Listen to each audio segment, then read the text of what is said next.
Hello? Oh, crap. Hello. Welcome to Busting Out. I didn't press buttons. We'll be right back in just a moment. Stay tuned.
Hello, and actually welcome to the show this time, now that I've pressed all the buttons that we needed to press and done all the things we needed to do.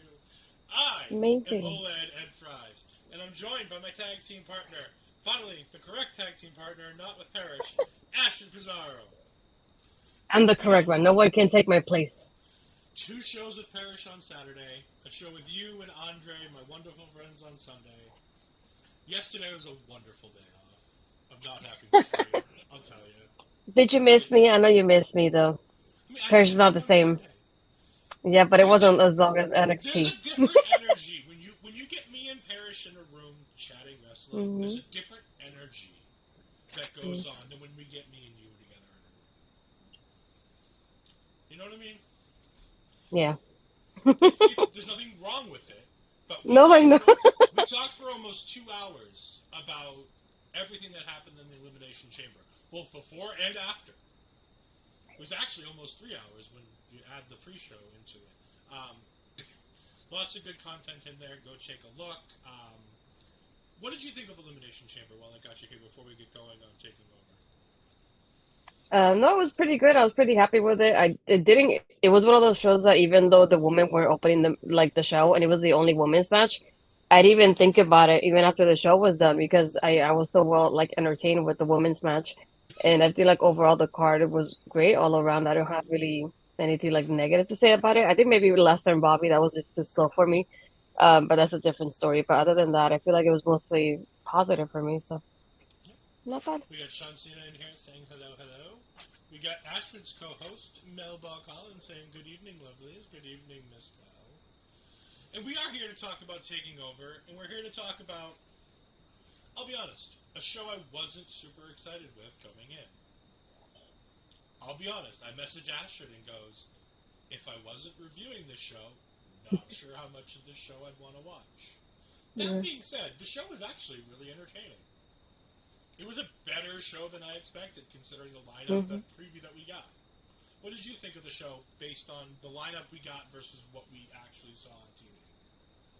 Like always, I'm excited for the women's segments. It just the rest of it, I was like, eh. And then not only that, but the fact that I'm kind of tired still. I have me zoning out, so it wasn't their fault. I still need to rewatch it when I do my review anyway. But I feel like the pacing was better than I thought it was gonna be. Like from the preview itself, I thought it was gonna be pretty boring, like the order that we have it, they did it. So it was better than what I thought, at least. And they opened the show in a pretty impressive and long match. I put in here through one ad break, and it goes to 8 o'clock 17 minutes, 8:17 on the time. Not for the match itself, but like literally just looking at the clock and going, okay, it's been 17 minutes since NXT Hmm. started. With Trick Yeah. Williams and Ilya Dragunov. I wanted to see this match. This was honestly going into the show. This is really the only match I was dying to see. Everything else, I was like, I could watch that tomorrow. But no, I really enjoyed this match. Trick Williams I'll say it, is carried. Trick Williams is carried to a really good match from Ilya Dragunov. Not to say that Ilya Dragunov's the only reason why Trick had a good match. Trick's been getting better and better. And Trick did very well, as Tyler Bate will say later on. He had a really good effort there against Ilya Dragunov. But, I mean, mid-match, we got JD McDonough coming down to commentary. We obviously know what story's being told going into Stand and Deliver, it seems, with those two. I liked it. Torpedo Moscow wins in the match about 10, 15 minutes in. I was thoroughly entertained, and more importantly, it's more of Trick getting to shine on his own. The one thing I'll say is, I thought it was odd that we didn't have Carmelo at ringside. Thank you. That was one of the things I had in my notes too. I put no Carmelo, which I thought was super odd to see. Because I feel like if you think about it from their perspective, whenever Carmelo wrestles, Trick is there. But whenever not when Trick is wrestling, Carmelo isn't there. So I thought that Carmelo's was interesting to 50-50. know. Melo's like Yeah. 50-50 when Trick wrestles. Mm-hmm. 50% of the time he wrestles on his own, Yeah. 50%. And I don't mind it. Like, in my mind, Trick Williams is the heavy for Carmelo Hayes, not the other way around. Melo's the main attraction, so Melo's the one who gets the lackey, the follower, his buddy. Because, I mean, Trick Williams isn't really even a heavy in the sense of a word. Because Melo's the better wrestler. Melo's the more entertaining one.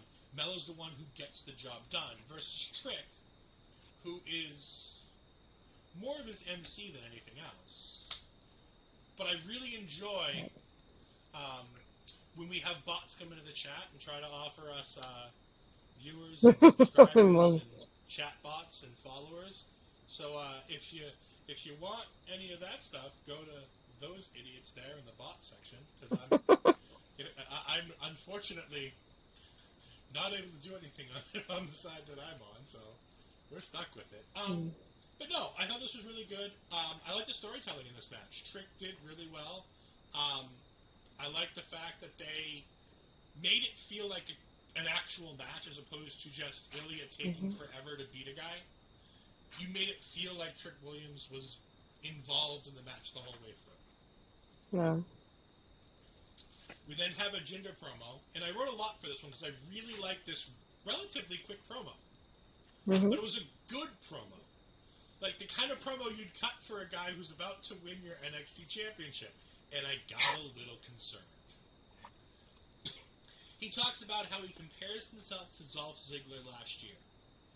About how this is right around the same time that Dolph Ziggler came down and took the NXT championship from Bron Breakker. And I'm like, he's not wrong. And main event star, who, former world champion, who isn't doing much in the main roster, comes down, gets a chance at the championship and wins. I'm like, okay, I can see the comparisons. And then he brings up two other times where he shocked the world and won a championship. And, I mean, the first one isn't a huge shock, but it was definitely something the fan base didn't want, so everybody was surprised by it. And this is at WrestleMania 34 when he wins the U.S. title in the Fatal 4-Way match. The reason why that one is so impressive and important and why it shocked the world, as he calls it, is because that's when everybody thought WWE was going to be smart enough to go ahead and put the title on Rusev. That's when Rusev Day was at its height. And WWE chose not to do that because they didn't believe in Rusev. Well, Vince didn't believe in Rusev. And decided, nah, Jinder. The second one is obviously he wins the world title at Backlash against Randy Orton. He holds it for about 6 months. It's a very lackluster title reign. It was done almost solely to try to capture the Indian market. It's done in poor taste for a guy who, honestly, may not deserve to be world champion, but it was a nice thing that he can put in his accomplishments. Like, he's done a lot for this company. Like, people will like him, hate him, think he's a jobber, whatever, no big deal. He catapulted Seth Rollins' career in NXT. Because he's the one Seth beats for the Gold Rush. People forget that. But Jinder went back down the first time to NXT, when NXT was just starting, and that's where he started the Maharaja character. Again, I thought this was really cool. I thought it was a nice way to tell a story. And again, it made me believe, hell, I might be crazy enough to put this title on Jinder. We do have Chris Parrish, my friend, jumping in. Hello, Chris Parrish. It is so nice to see you again. And we have John Cena saying Dolph won the NXT Championship on March 8th last year, so we are close. Yeah, I mean, again, it was more of just them, a way for Jinder to say it's right around this time. It's just before Stand and Deliver. You know, you're at that period of time where, you know, we're out of the Rumble, we're before Stand and Deliver, that kind of a thing.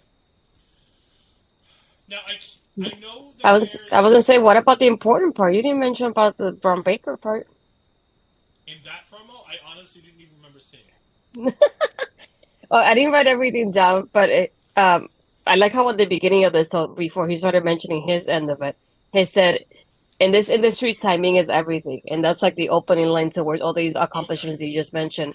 Yeah. But after that, he starts talking about like Braun, like kind of like the things that the way NXT is getting to your head because now the boos are louder, people are not cheering for you or reacting to you the way you want them to, and it kind of shows him like Braun having the boos get into his head. Because people are not liking him, basically. So, like, little things like that. He's like, this is not how it used to be. And now the boos, more than anything, I thought was interesting that he mentioned it in this part, too. So I was like, that's interesting. It's like somebody's probably like highlighting the way people are reacting to Braun on the show. But, yeah. I'm just going to say it. NXT is leaning into the fact that they're going to have an issue at Stand and Deliver where Braun Breaker's going to get booed and Carmelo's going to get cheered, so they're not turning Breakker heel, but they're telling us on TV to expect to hear him get booed. Yeah. Which is honestly, creatively, an interesting idea. Because it makes it not so jarring when all of a sudden the heel's the person being cheered. Because we know that Carmelo's a much more popular star than Bron Breakker. The fans love Melo, don't love Breakker as much. So, I think instead of running headlong into an issue, NXT's like, no, we know what we're getting into, and this is how we're going to make ourselves get out of it. At least they're thinking. They know what's coming up ahead, and that's a good for them. Sean Cena says, I wouldn't be surprised if they do Carmelo versus Braun at Roadblock. No. I don't think we see either one of these gentlemen at Roadblock, to be perfectly honest. No. And if Melo wrestles at Roadblock, he's wrestling Tyler Bate. Like, I know we're getting it next week, but, like, the only thing I can think of is if Melo's having a match, he's having it at Roadblock, it's only going to be Tyler Bate. Because by the time they're ready to put that match on for the title, it's going on their biggest stage. This is the biggest title match they're going to have, I'll go out on a limb and say, the entire year. Bron Breakker versus Carmelo Hayes is NXT's chance to reboot the brand and put that title on Carmelo and get some revitalization back into the fan base. Because most of the fan base is sick and tired of Bron Breakker. Most of the people covering the shows are sick of Bron Breakker. It's not just me. It's not just my tag team partner. There's a great many people who cover this show on a variety of platforms who can't wait to watch Bron Breakker lose. Please. Now, I don't know if this is the next segment because I honestly forgot to write the first one down because I enjoyed it so much. But I'm going to mention it here so that we have it mentioned at some point. Miko Satomura is in the ring training some young talent. And Roxanne Perez walks in, and she asks Miko if she can train. And they start doing a whole bunch of squats. And you can see throughout it, everybody's falling out of it, and it's down to just Miko and Roxanne, and they get to 1,000. And then Roxanne's like, "Oh, this was great training. Thank you, Mako-san." And Mako's like, "All right, were you ready for the real training to begin, right?" And Roxanne's like, "Yes." Sure. My mom looks at me and she goes, "Is she a real trainer?" And I'm just like, "Yes, but that's not how she trains in reality. Like this is her just trying to prove a point to her opponent at the show." I liked it. Yeah. They're at least giving us a bit more story. We don't need a bit of story. We know what this match is. We know why we're having it and everything else. But it's nice to see a little bit of story. I also think that later on, I think we've been told who the opponent is for Roxanne at Stand and Deliver. And I'm not quite happy about it, to be perfectly honest with you. I don't think it's the right choice. I was gonna say before this happened, though, I think if I'm not mistaken, Is this the Fallon? yeah, the Fallon part where she's I wasn't calling sure Brooks. which went first. Yeah, I wasn't sure which happened first, so I was like, I'll just throw the Miko one in there. Yeah, but to give more insight to it, when the Mako training is happening, Roxanne just asked to join the class, and they start like doing warm-ups and like running the ropes and carrying everybody on their shoulders, and like little by little, people start coming down as if they can't do it, and they're giving up on the training because the training is tough. Is what they're making it look like, and like Roxanne's the only survivor.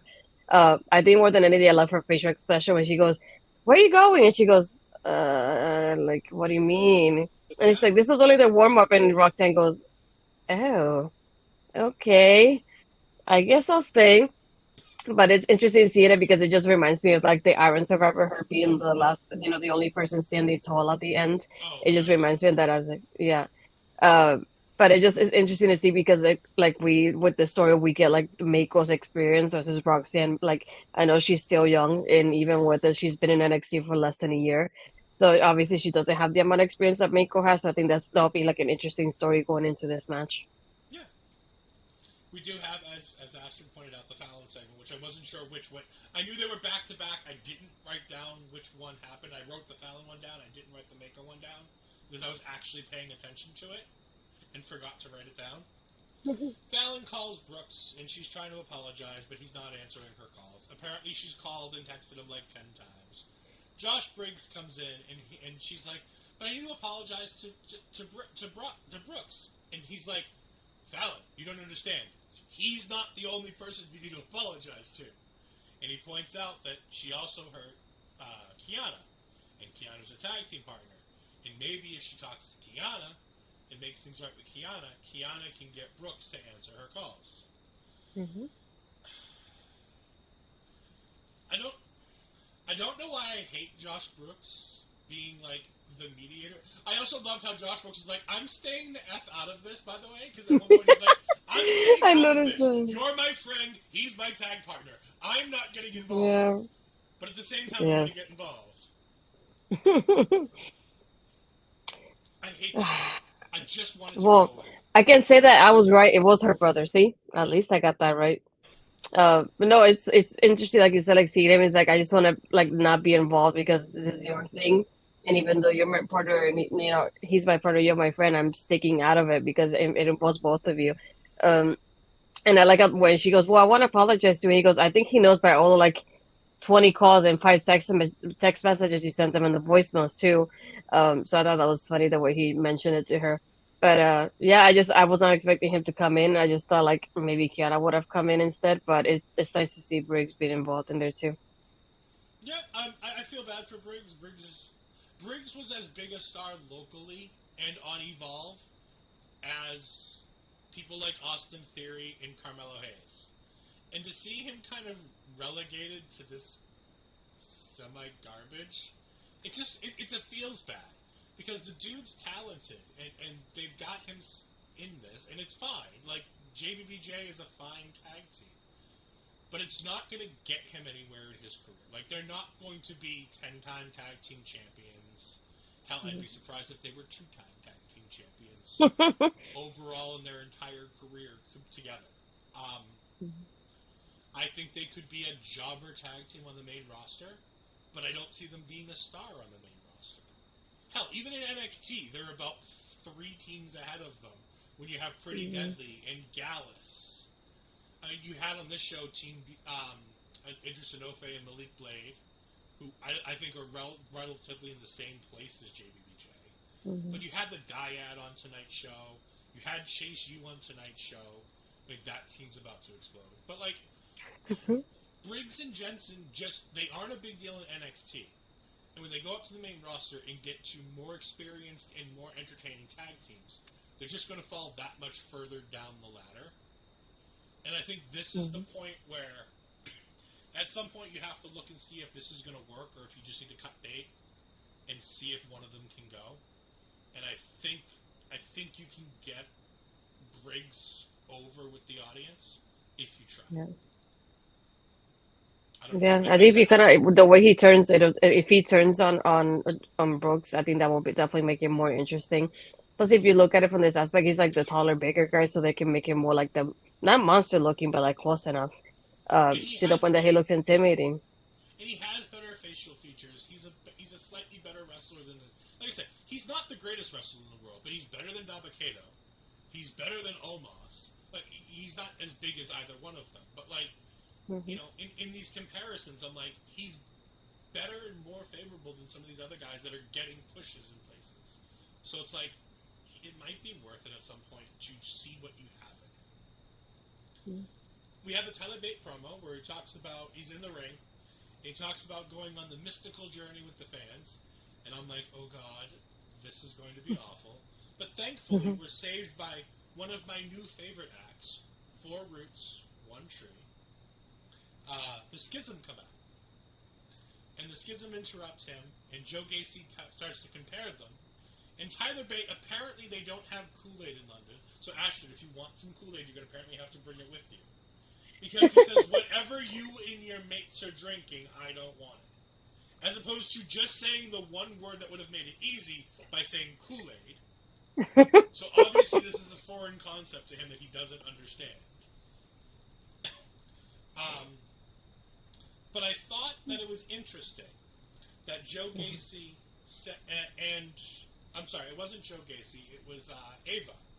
No longer Ava Rain, just Ava now. And she says, Tyler left his family in the UK, but the Schism is a family. You are alone, you have no one.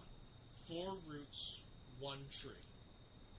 And then that's when Chase U comes out, and we set up the already assigned tag team match, which we kind of knew was coming right away because Jagger Reed and Rip Fowler were both already dressed to wrestle.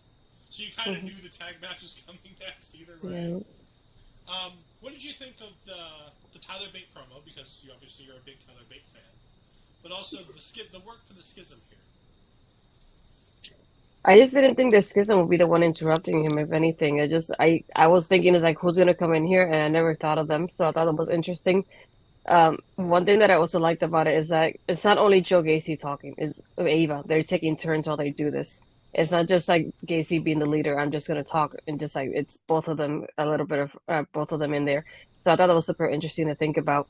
But yeah, when he mentioned the family, I was like, I wonder what's going to happen here with his family, like in the future, or what they like consider family for Tyler Bate to come here. I guess I don't know. No, I think they're just talking about his real life family. Like he left the people he loves in the UK to come to America to work.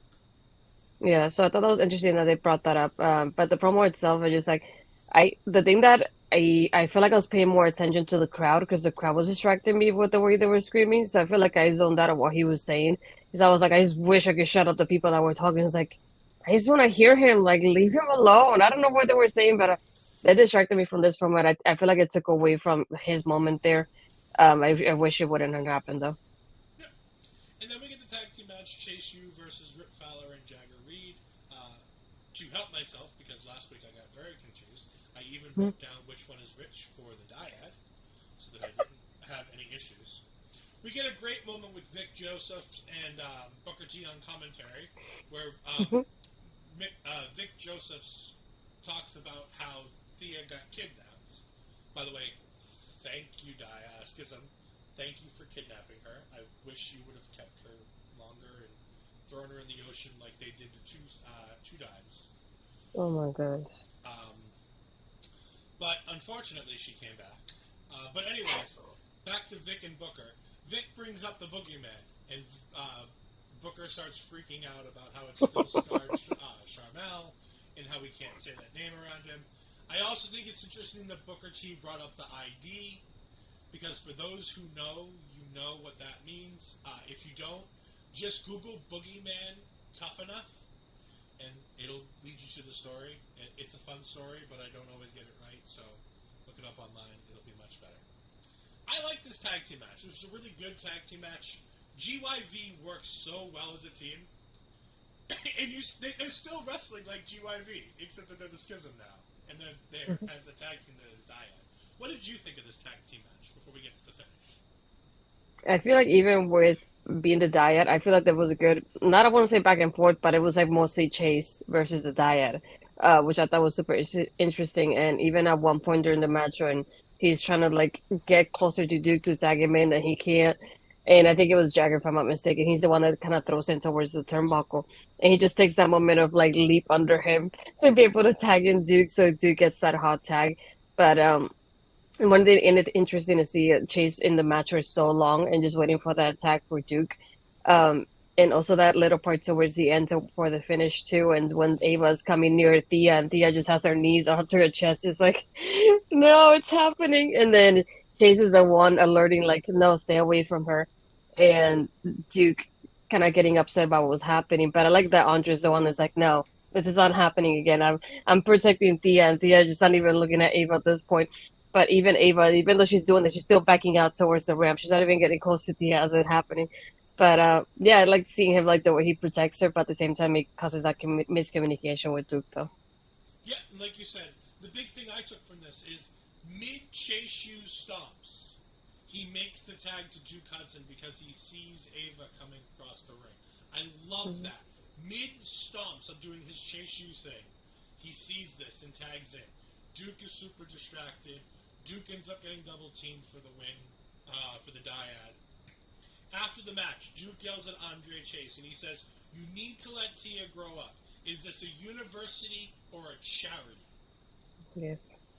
So I think we're starting to see the end of the partnership between Duke and Andre Chase. Poor Tia, she is. Poor Thea. Poor Thea. 4 roots, 1 tree. I'm going to start wearing the yellow smiley Good face. man. Yeah. Yeah, I got this one. I got this one. Yeah.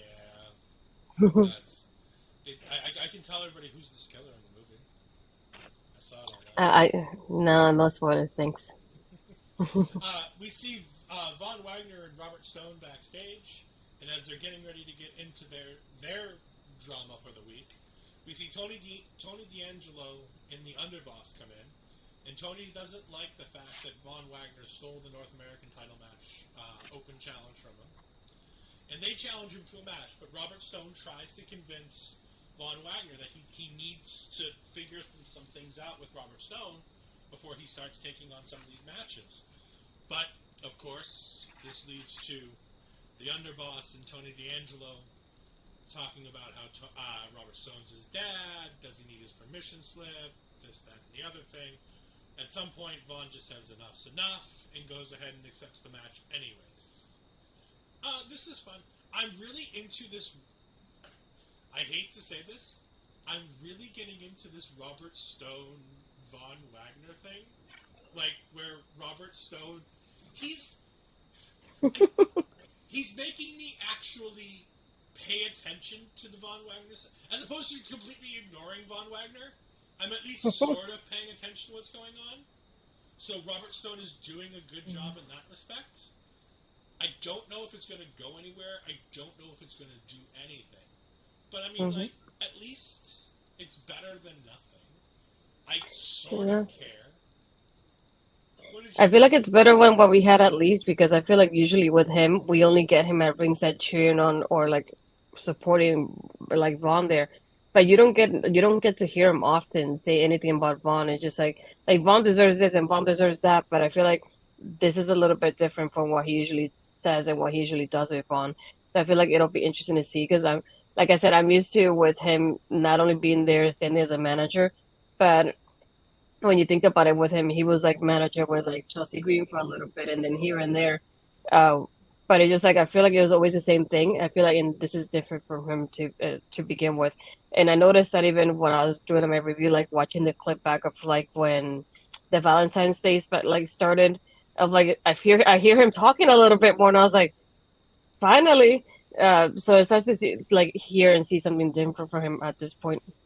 We just want to say to our friend Daphne from In the Hot Seat podcast, uh, yeah, it's great to have you here with us this week. You know, then we get to Gulak and Dempsey.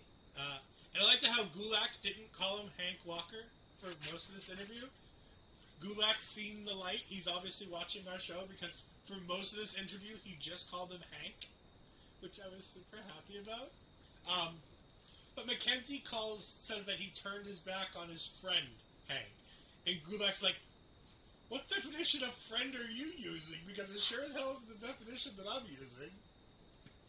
He says that Hank is a nice guy who just doesn't want it bad enough, and he's not tough enough to do the dirty, nasty things that you need to do in order to climb over people to get to the top. I do love how Drew Gulak is trying to tell us how to climb to the top. Drew Gulak. Is he telling us how to climb to the top of 205 Live? Because if it's not climbing to the top of 205 Live, I don't understand what top Drew Gulak's at. Because he hasn't seen anything near the top in the last 15 years on WWE television.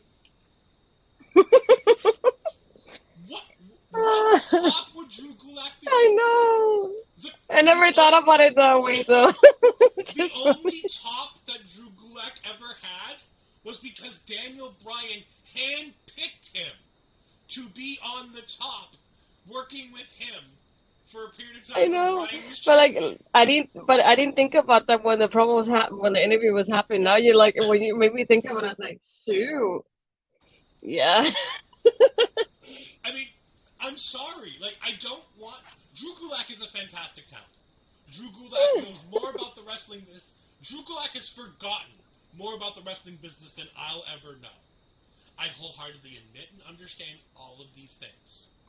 That being said,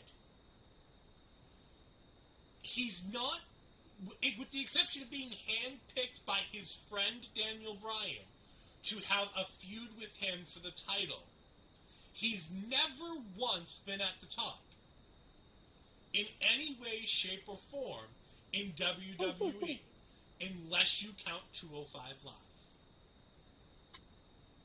Do we count it? I mean, or unless you count the 24/7 title picture, and even then, that's not even the top. That's bigger garbage than 205 Live.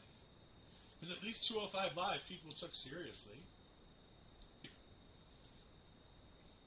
I mean, the people who came out of 205 Live are great. Excellent points were brought up. That's all I gotta say. Cheers to you, my friend. You're going to very quickly disagree with me with my next statement. JC Jane and her awful knockoff Toxic Attraction music. How can you be done with it? Like he said, he doesn't hand participation trophies, and when he said that, I was like, I stopped listening to him when he started telling me how this isn't how you get to the top, and I was trying to figure out what top he was talking about, and I just stopped listening. Oh no! But I think my favorite part is that when he starts describing Dempsey, though, and he says little things. Like one of them, like I wrote down. He's like, well, he says, well, you had to tear ligaments into the snap, and this is how you describe somebody like Dempsey behind me. So I like the way that he like presented him in the interview. I totally missed that part from last week. I gotta go back and rewatch it. I was only watching NXT for my review, so I skipped all the guys' parts. I'm sorry. so I missed that. To give you a quick recap of what happened, Hank was having a match with Dempsey. Hank was doing pretty well. He had a submission in. Dempsey started getting to the ropes. He pulled him back to the middle. He put the submission back on. Dempsey was getting closer to tapping out, but was getting close to the ropes again. He pulled him back in the middle for a third time. Dempsey at this point transitions into his own submission, and Hank ends up tapping out. He holds the hold on a little bit longer.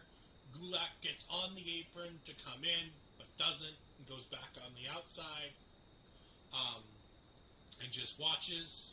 Dempsey holds it for a little bit longer, and then he gets off of it. Gulak then gets on the apron, and Dempsey walks over, and then Gulak just gets off the apron and walks out with Dempsey. That's what happened last week on the show that they're talking about in this segment. A quick in case you missed it. Yeah. We get back to JC Jane and her awful knockoff Toxic Attraction music. But first, when we come back, we have Sol Ruka.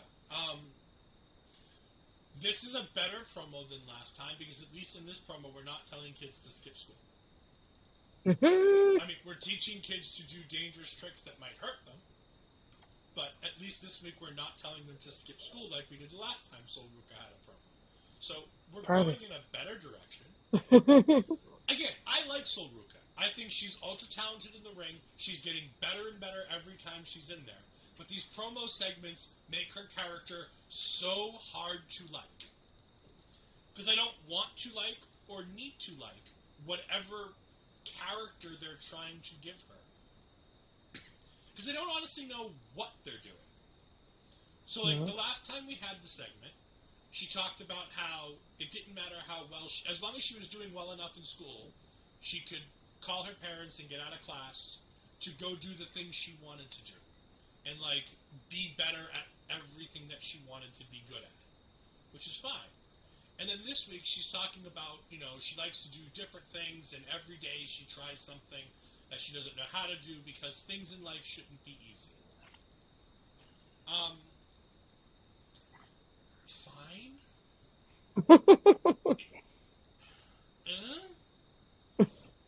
It hasn't made me like her anymore, but it doesn't necessarily make me dislike her either. So I'm not really sure what these promos are doing as far as I'm concerned. Do you have any opinion on these promos? Yeah, I feel the same way. Just like I feel like, are you trying to show her personality? Because I don't feel like this is helping. All you're showing me is that she knows how to do a lot of things. Great, most people can too. And I was like, and then with the school part from last week, I was like, dang it! I was like, I have to stay in class no matter what, so I can keep my grades up and get a scholarship. What do you mean you got to skip school and still get a scholarship? Yeah. How does that make sense? What? Like I said last time when I talked about this promo segment last time, it's a terrible message it's sending to kids. Kids, stay in school. Always stay in school. Don't skip school. Do the school work, and then do whatever extracurricular work you need to do after school. We then get JC Jane versus Indy Hartwell. I'll be honest, this is an underwhelming match. JC was dominating. She was looking fine. She wasn't doing anything super impressive. I liked the Kiss of Death style Zack Ryder boot in the corner that she did. Like, it's reminiscent of the Zack Ryder boot that he does. Zack Ryder. Matt Cardona. Edge's bitch. Whatever you want to call it. That's one for you Impact fans out there. But, again, JC's broadly fine. There's nothing wrong with her wrestling ability, but there's nothing great about it either. The best part of this match is the end when Gigi Dolan comes in from behind and attacks JC Jane and throws her around the arena on the outside. It was great. JC's hair is nice and bright and orange. As we found out in the game today, the 2K ratings reveal, Gigi Dolan is obviously the better wrestler. She is the more talented person because Gigi Dolan's an 81 and JC Jane's only an 80. Although apparently she thinks she should be a 200. A 1 point difference. It just means that Gigi's better. That's all that matters. Gigi is better than JC. Man. I'm just not used to having her not being in a tag team match. It felt weird seeing her like by herself in the ring for once. It took me a little bit to get used to that. But it just like more than anything, I feel bad for Indy because I feel like lately they've been using her for like one-off matches like this. Of like, here, I'm gonna shut you up. Goes against a person and then she ends up losing. Or ends up being like she gets like beat up most of it. So you're like if I see Indy and JC from like a real life aspect, I'm like Indy should win it because Indy is used more experienced and she's taller than her. She looks like she's more powerful.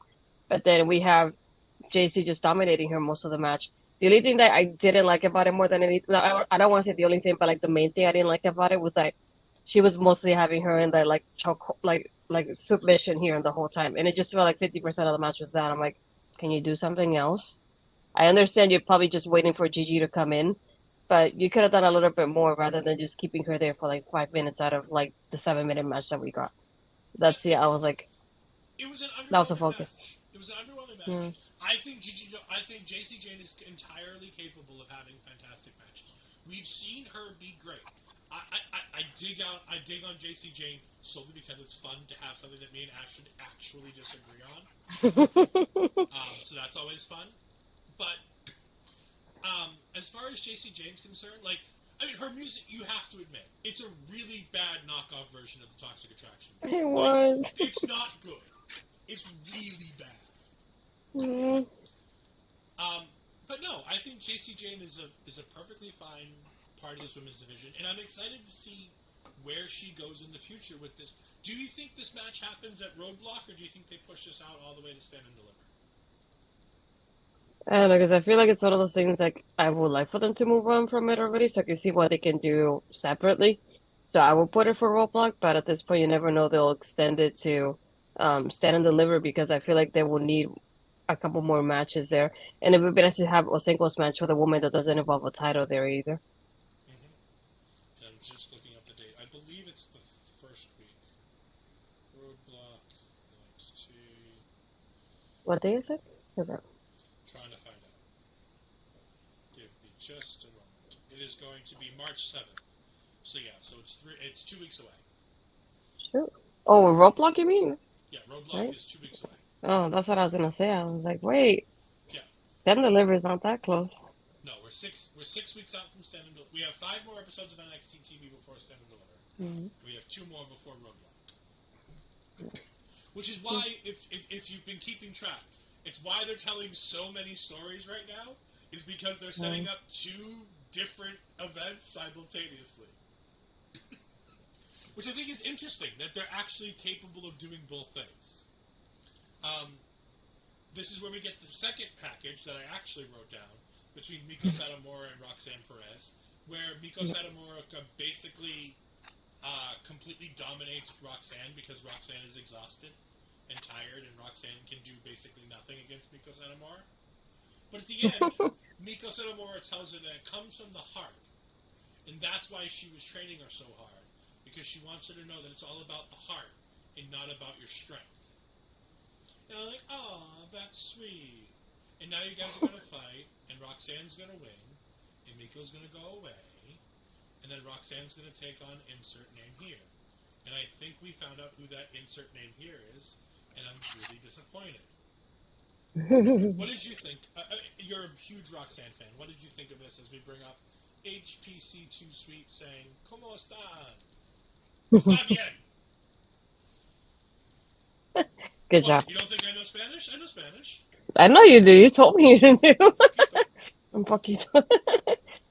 No, I feel like it was, like I said, I just to give you that the story of like Mako has this experience that Roxanne doesn't, so she has to give it to her a certain way, a different way.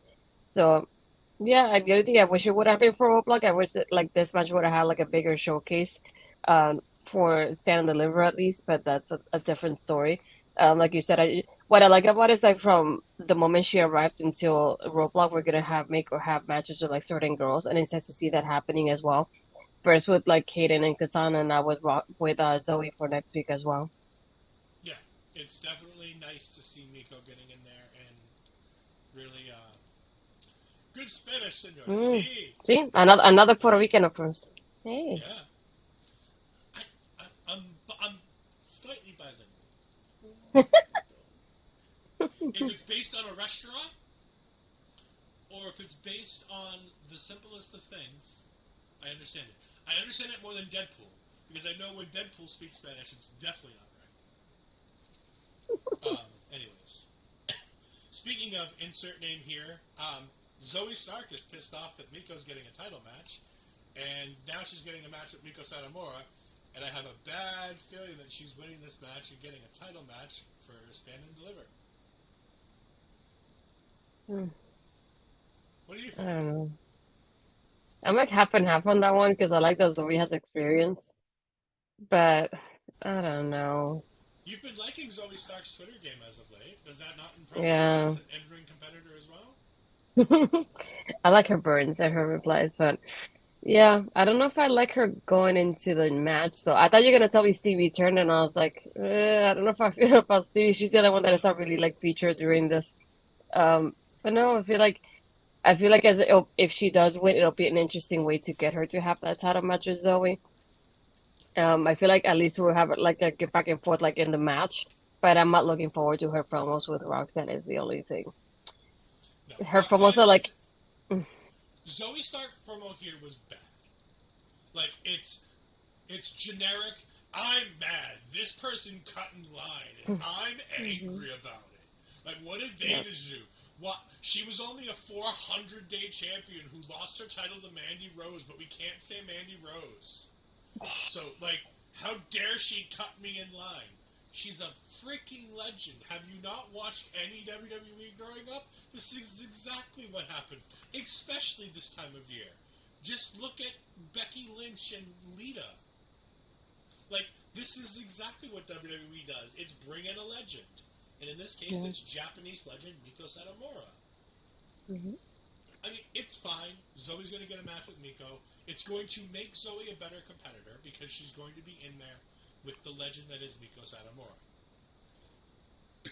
which is a good thing. But she seems to be the only woman being positioned towards the top of the card. And if you don't do Gigi versus JC at Roadblock, then you don't do either one of them for the title at Stand and Deliver. Unless you do a big multi-person match. And it's Zoe and Gigi and JC and Tiffany all in a big match for the title with Roxanne. That's the only other thing I can see. I mean, my opinion is if you can convince her to come back dealing with whatever she's dealing with, it should be Cora Jade.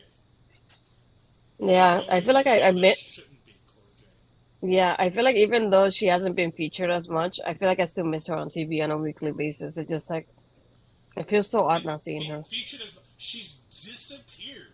She was supposed to have a match. What was it, 3 weeks ago? And she hasn't been here. Like she literally just disappeared. And I she tweeted about it. I think I sent it to you. Like, I think I'll she's come taking back a whenever I mental want health. to come back. Yeah, I Yeah. think she's taking a mental health break. And if that's the case, and again, I'm not reporting that she's taking a mental health break. I believe it seems to be based on she blacked out her Twitter, she came back, she says, I'll be back when I feel like it.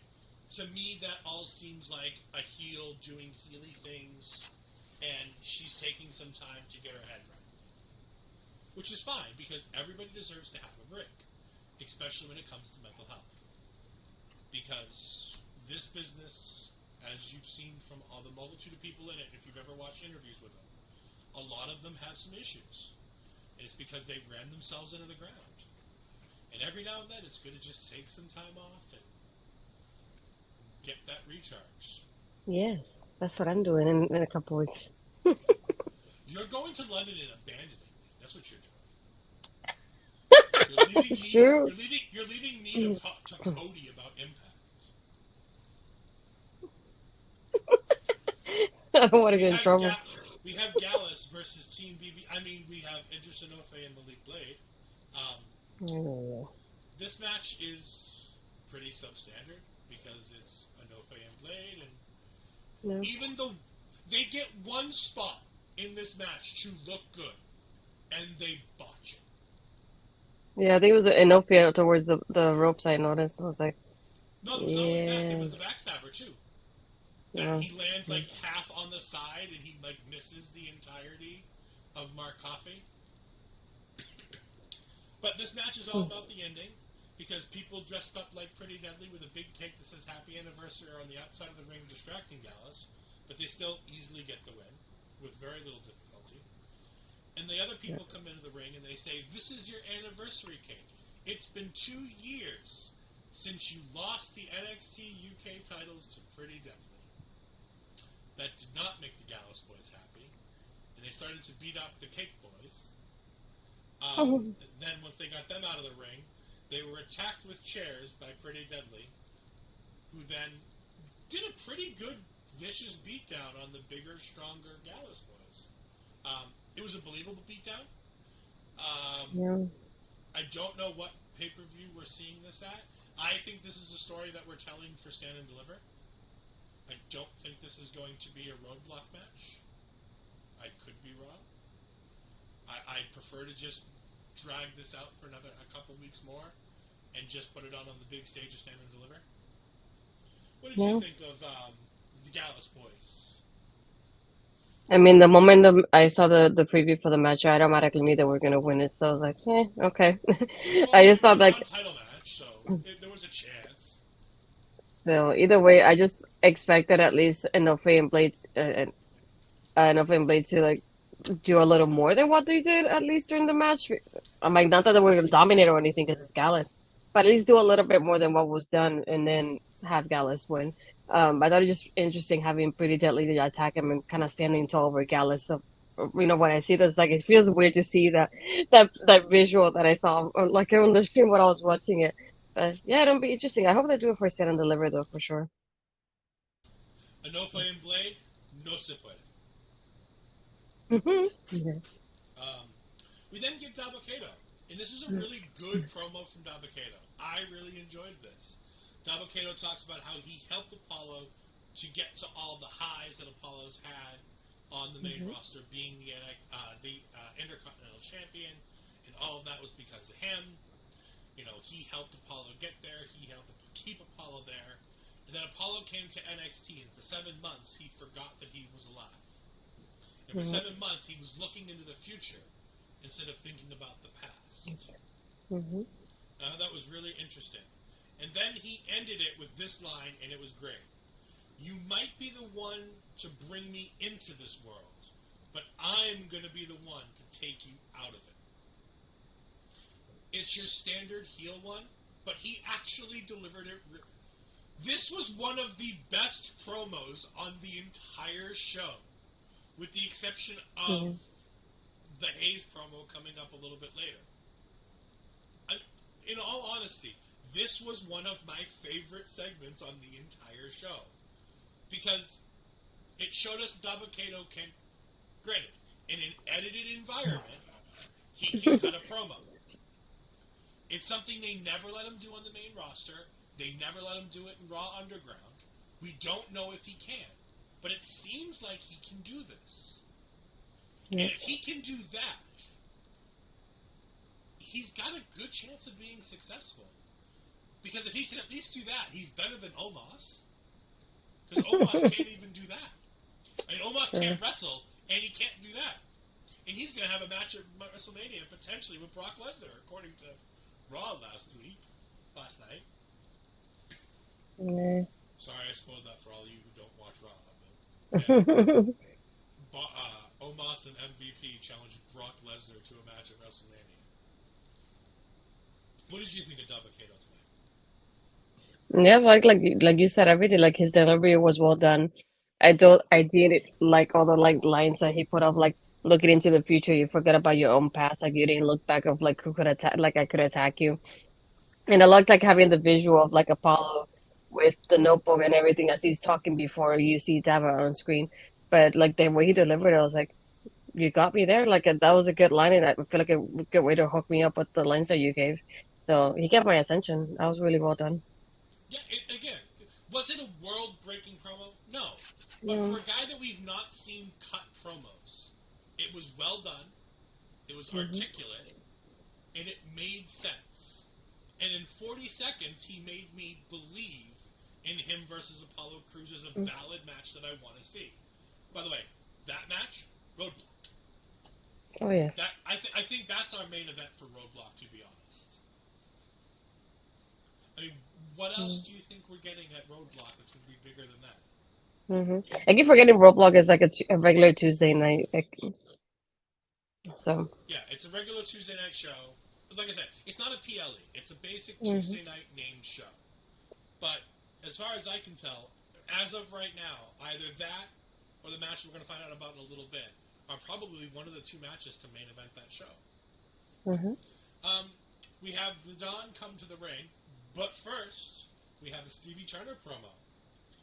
And I like how she interrupts the broadcast in its entirety to this time. Hmm. But for the first time, we have interaction. I believe it's the first time between her and the real world, as we Yeah. have not one but two super chats, as they called them, which is a YouTube version of a paid message. But also, she cut Vic Joseph off and said his name as she Hmm. ended the promo. I So mean, she did it with Mackenzie. I think the first interview that she had. does she? Uh, she, Okay. yeah. So this is like really the second time, but she was like, "Well, I was supposed to have like an interview with Stevie," and Stevie's like, "I'm here, Mackenzie." Like, it's like, "Oh, it was Oh supposed to be yeah, I in remember that. person." But yeah, no, Yeah. but this was the first time that we had the like Yeah. whole stream starting, stream Hmm. ending version of her gimmick and doing that. Yeah.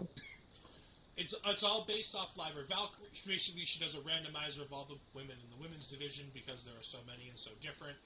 And she cuts her. Ironically, she gives us the best Bird Lady promo that we've ever had. I kept when I Tell me heard I'm her, I wrong. kept thinking, why wasn't this the introduction to Lyra before we got Lyra? Like I kept thinking of like the day you and I were talking about like the way Lyra got Yep. debuted and we barely had any details from her and the way CB talked about her, and I was like, this could have been it. Why don't you just do this and then have Lyra debut the next week? She gave us the whole information that we needed to know more than Lyra did. That was so much better. I was like, what? When she finished, I was like, "Are you freaking kidding me? This was better than the original." Yeah, I thought this was a great. This was a really cool promo because it gave us all the information we needed about Lyra Valkyrie. Like Yeah. it told us who she is. It explained the feathers. It explained the persona of the Raven. Like it gave us all the information into Lyra's character, and I'm like, Yep. you get 3 weeks of vignettes, and this is the best Lyra promo, and it's coming from a lady Yes. who's about to fight her. Mm-hmm. That's not good. But also, Yeah. very good. Stevie Turner, one of my favorites in the NXT Women's Division, because at least now I understand what the hell Lyra Valkyrie's all about. The Valkyria. I'm Valkyria. not. I'm not going to make the same mistake somebody made on Twitter and tag Taya Valkyrie, because that was funny. Um, Yes. again, there's not much to this, with the exception of her explaining Lyra's entire character for everybody because good job NXT couldn't bother to do it, so they had to have Stevie Turner the Mm-hmm. streamer do it. Um, we then get the rest of the Dawn versus Vaughn, as I called it in my notes. This was great. Robert Stone continues to try to get through Von Wagner's head during the match that he needs to help Robert Stone help him. Really fun gimmick. And what did you think of the rest of this match? I'm sure you have great and deep and varied thoughts about Tony D'Angelo and Von Wagner.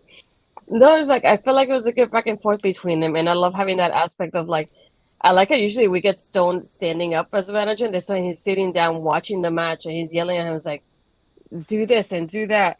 And I like having had that hat play out during the match itself. It wasn't just like a backstage thing like we've gotten so far.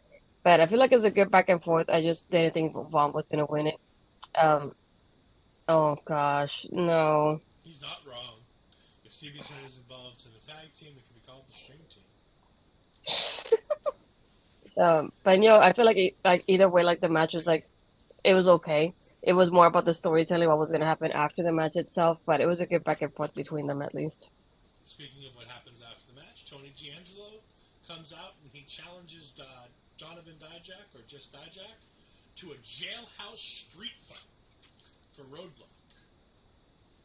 I'm fine with that. Like, this is going to be a fun match. Hmm. These two, if give them a no holds barred street fight, okay, cool, I'm down.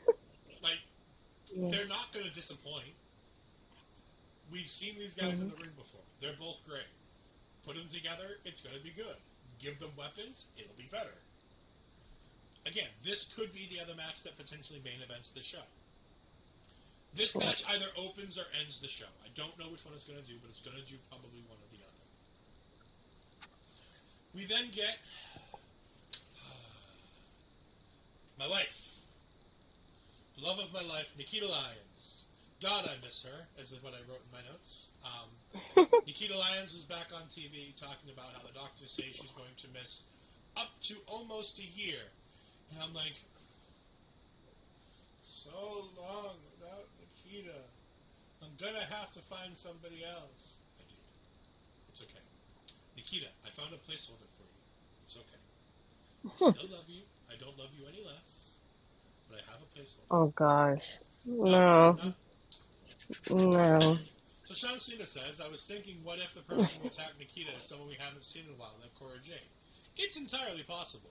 I don't believe Cora Jade was listed in the big, huge thing of notes that I had to take from last week, or 2 weeks ago when Mackenzie Mitchell did that whole investigative journalist thing, and I had to watch the segment 4 times to make sure I got all the names right.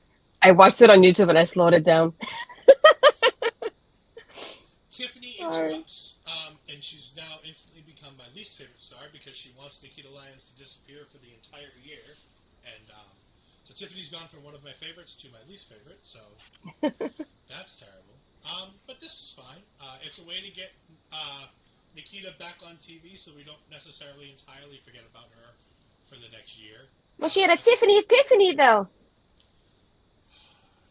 That's all you're going to get from me. Sorry. I can't do it. I want you to do the entire show next week like that. That would be No.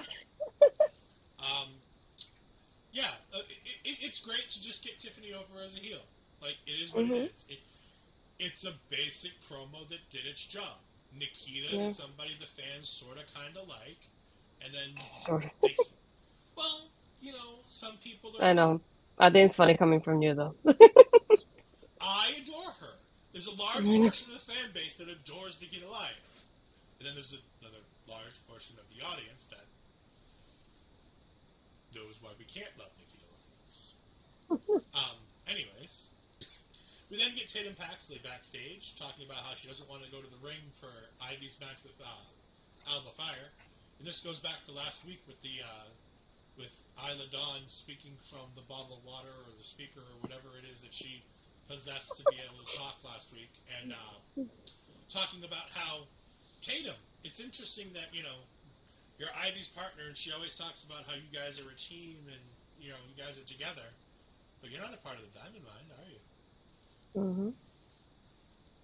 So Tatum isn't exactly thrilled with Ivy, and Ivy tells her that, you know, they're teammates and they're partners and that's fine, but it ends with Tatum just turning around and looking softly at the Diamond Mine sign. You know, some people like Cody Rhodes and Rhea Ripley get to look and point to the WrestleMania sign. I was going to say that she should have pointed at it. And all poor Tatum Paxley gets is to look and look longingly at the Diamond Mine flag. I thought it was hysterical. If she had pointed, I would have lost my ever-loving shit. Yeah, me would have too. been great. Like, I definitely, like, I kind of did it myself, and I was like, just point at it, please. But, yeah, it was disappointed that she didn't. We then get Trick Mello backstage talking about how Trick gave a good effort tonight against the Mad Dragon, but unfortunately he came up short. And while doing so, Tyler Bate, one of Astrid's favorites, came back there and said basically the same thing. He then said a lot of other rhyming things that I didn't write down and talked about trees and ease and other things. And I don't know. He Dr. Seuss did because that's what Trick said. I thought it was great. And then Mello says, I'm going to give you a compliment. I respect you for being of a strong mind and knowing who you are. But I also know who I am. And I am him.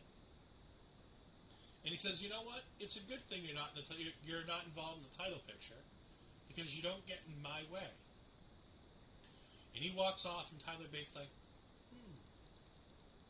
And I'm like, no, Tyler, bad Tyler, stay away from Mello.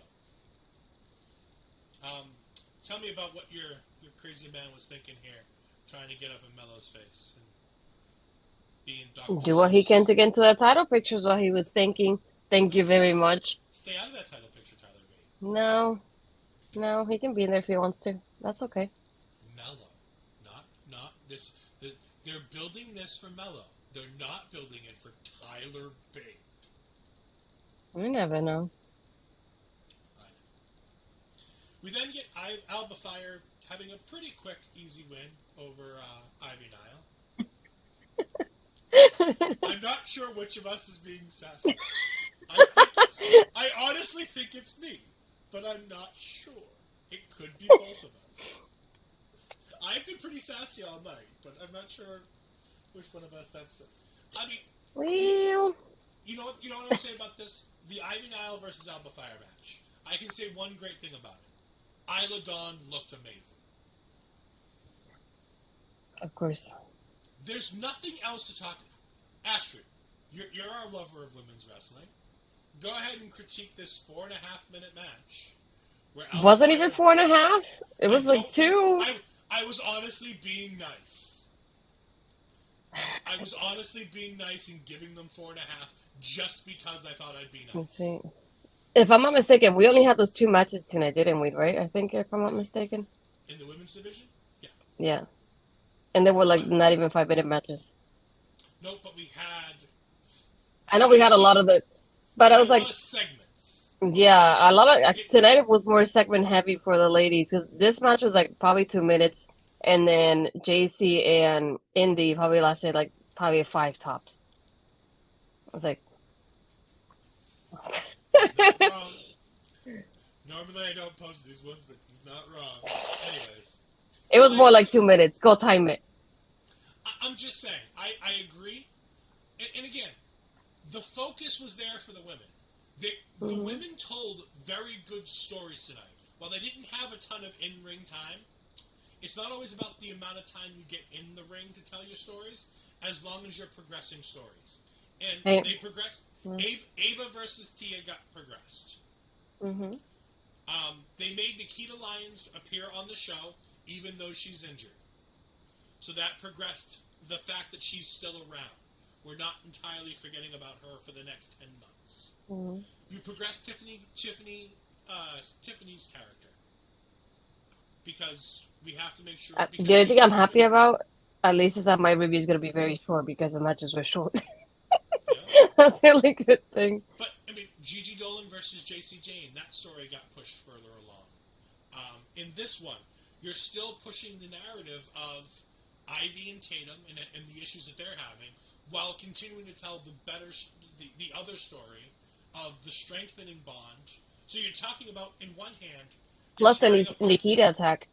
Yeah, but you're tearing apart the Diamond Mine girls. You're sewing wedges in between that. And you're strengthening the bond between Isla and Alba. Not to mention, as we're about to talk about in a minute, we have the Fallon and Kiana stuff. So, while yes, they didn't do a good job in ring with getting the women time to do their thing, they progressed a multitude of women's stories in a 2-hour show, and almost none of them all the ones I mentioned, involved 0 titles. We didn't even talk about the fact that they had the 2 segments for Miko and Roxanne. So they told all of those stories in a 2-hour show, and only one of those segments involved. And technically, I guess the Kiana stuff can involve the tag team champions, but it's not involving them for a match. It's just involving the 2 of them.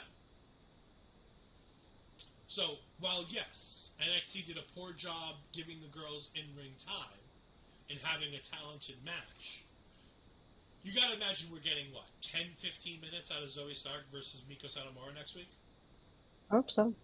Probably. I can't see them shortchanging that match. I really can't.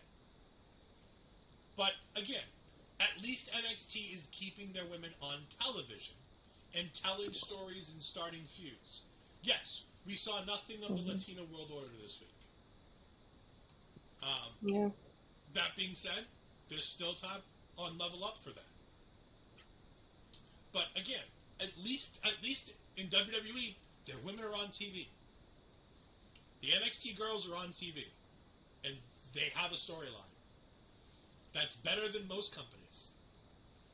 Hell, at least at NXT, their main title feud for the women, they're actually telling the story between the two women, and they're not having a random legendary third party as part of the story with the champion, as opposed to, the challenger. Impact. Impact. Ed, you can say that and that's fine, but if you say that what's being said, take a damn drink. No, I refuse. Thanks. I refuse. You're not on the show. You're sitting in the comments. And, so, I'm going to not take a drink.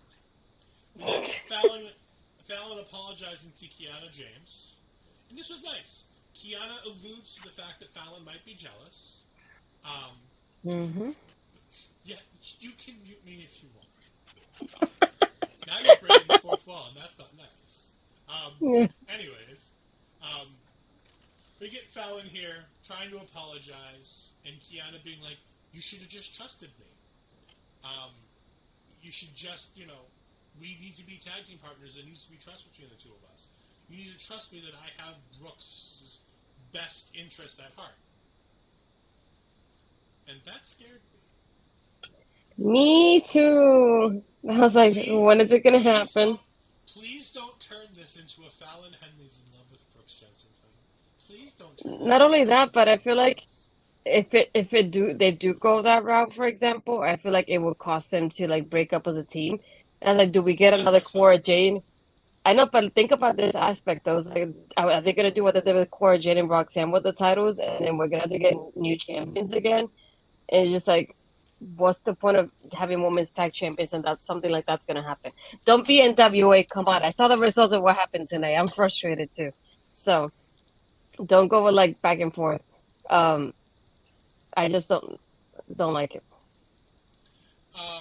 We then had Wesley in his promo segment about what's going to be next for the North American Championship, and what's next for the North American Championship is Wesley doing another open challenge, and this time it's going to open the show next week. Who do you think answers the North American Open Challenge next week?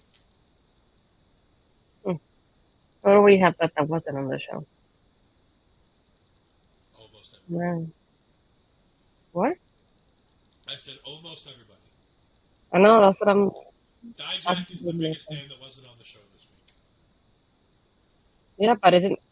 Well, I was going to say, no, him and Tony are going at it like in 2 weeks, right? I think is that he said? Yeah, Roadblock. So maybe him? Maybe him and Tony? Or Stax? Didn't Stax like it? Stax got given a nice little rub from Tony D'Angelo because Stax defended Tony D'Angelo as opposed to taking the shot for himself. I don't know. I'm intrigued to see what happens. It'd be funny if it was Nash Carter. It won't be, but it'd be funny if it was Nash Carter. Don't do me like that. Come on. No. What about Jay White? I mean, everybody's reporting Jay White's WWE. It could be Jay White.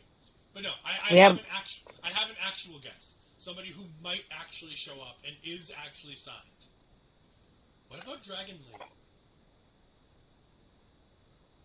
Yeah. Look, I was going to say, I'm waiting for Mel's comment. Jay White, the Switchblade, to NXT, where they call him Mr. Stabby. I saw that one online today, that the WWE, if Jay White goes to WWE, they'd call him Mr. Stabby. Because I know Dragon Lee had to deal with visa issues, just like the Lucha Bros. That's why they had to wait until, I think, tomorrow to be on Dynamite. So maybe they got resolved too for him. I'm just saying, we know he's signed. We know he's headed to NXT. Yeah. It's an open challenge. It wouldn't necessarily be a bad idea to just throw him out there. Plus, then we get Lee versus Lee. No, Joe Coffey is still suspended. And they're not talking about it, and they're not bringing him up. Reasons. Yeah. We do get the rundown for next week, where we get Miko Satomura versus Zoe Stark. We get the North American Open Challenge, and Carmelo Hayes versus Tyler Bate. Which, again, that looks like a much better show. That right there is how you promote a good show that I actually want to watch. Because an open challenges are always exciting. I mean, honestly, WWE, if I were doing an open challenge, I wouldn't have the guy on the post-match press conferences accept the open challenge and then confirm the match is going to happen during the press conferences. But, the best part of an open challenge is waiting to see who comes out. You know what I'm saying?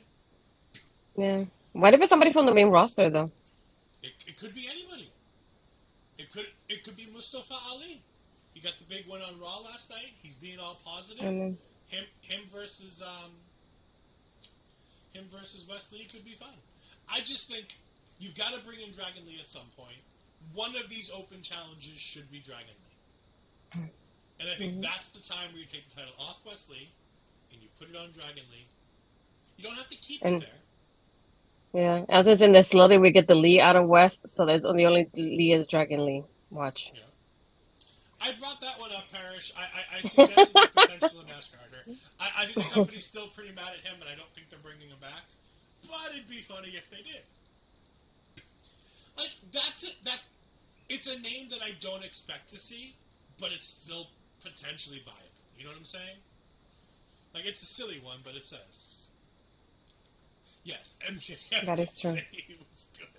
I did see that interview. Yeah. The other idea is, if you're doing the open challenge, I mean, you didn't bring him up, but he's one of your favorites. What about Axiom? Axiom could come out and because with an open challenge, you can do babyface versus babyface because you're not telling a story; you're just having a match. And it could be just a one-off. It can just be a one-off, and you can do babyface versus babyface. Plus, I think the two of them, could do babyface versus babyface without having any issues. In the Hot Seat podcast, saying a main roster talent would be cool, like Mustafa Ali or something. Yeah. The Miz could always help out. The Miz can help everybody. I mean, look what he's done for Logan Paul's career. The best wrestler coming out of Puerto Rico right now, Logan Paul. He's going to be facing Seth Rollins at WrestleMania. He's Astrid's favorite Puerto Rican male wrestler. It's so great. I'm going to get yelled at after the show. It's so fun. We have the main event. I'll be honest.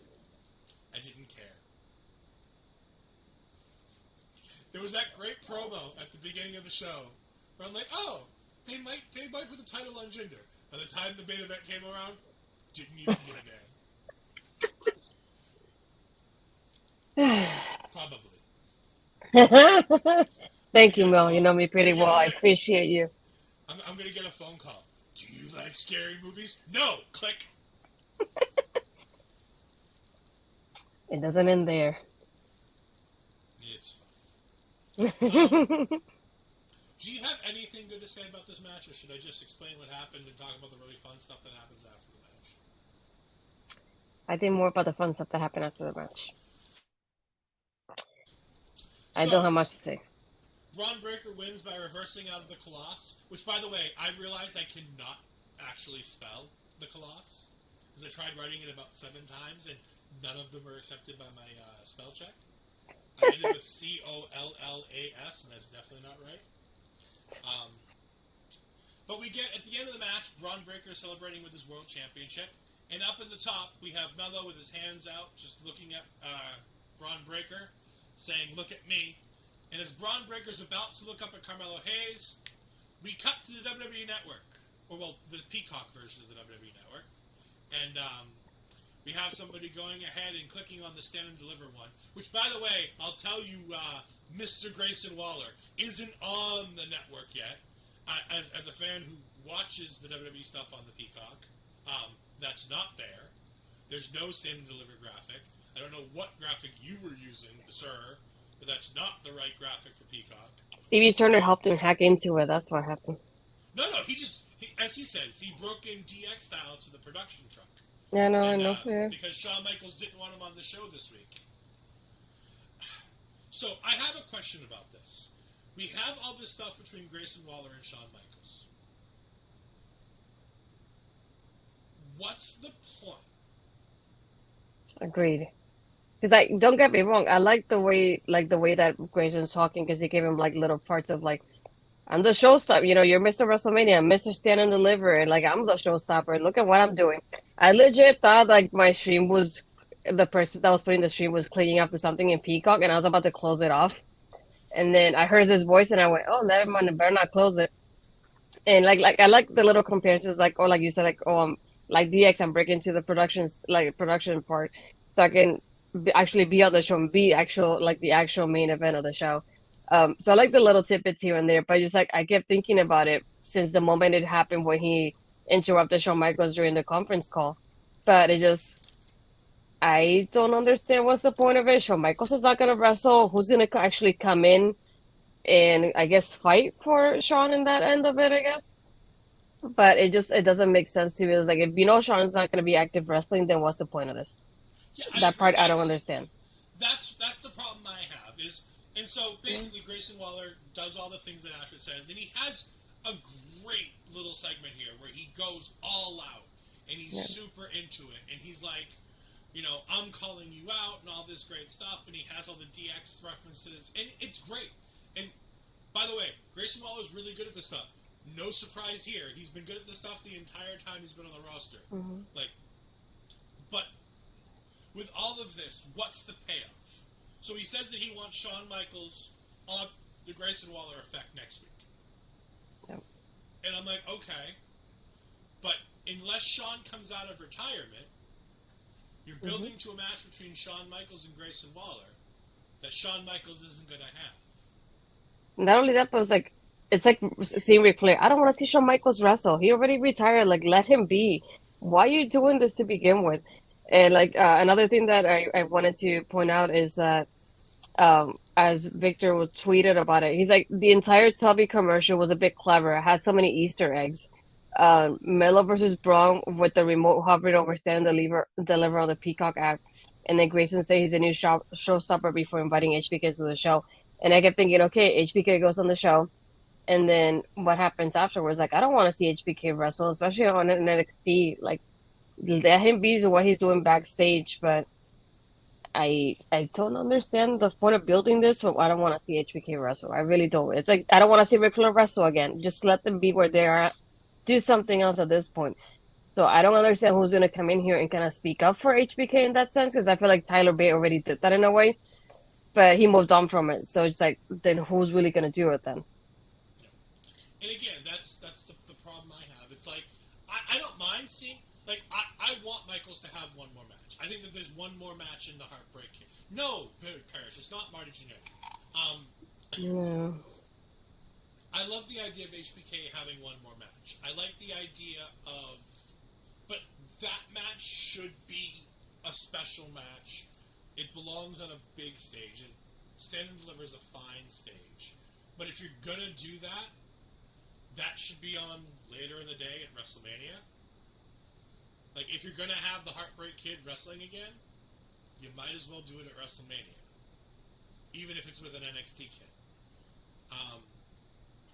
So then, like you said, it comes down to who's going to be the one to come back and answer the challenge. And I honestly don't know. They've not aligned anybody close enough to Shawn to make it matter. I think Mello would be one, but Mello's already spoken for come Stand and Deliver. And the only other guy I could think of, there's only two other people, and one of them's in another company. And he's dealing with concussion problems, so I don't see Adam Cole doing it. But Parrish has hit on the other one, and he just had a great run in the Elimination Chamber. Johnny Gargano? Like I said, it leaves you like hanging in there. Because I was trying to do process of elimination, like who doesn't have a feud right now that could be the one speaking up on behalf of HBK and say, HBK is the reason why I'm here, so I'm gonna go defend him, kind of thing. But like I said, it's like Tyler Bate already kind of did that, so it's like, why? I feel like it's happening twice in a way. And Cole's back on TV, so,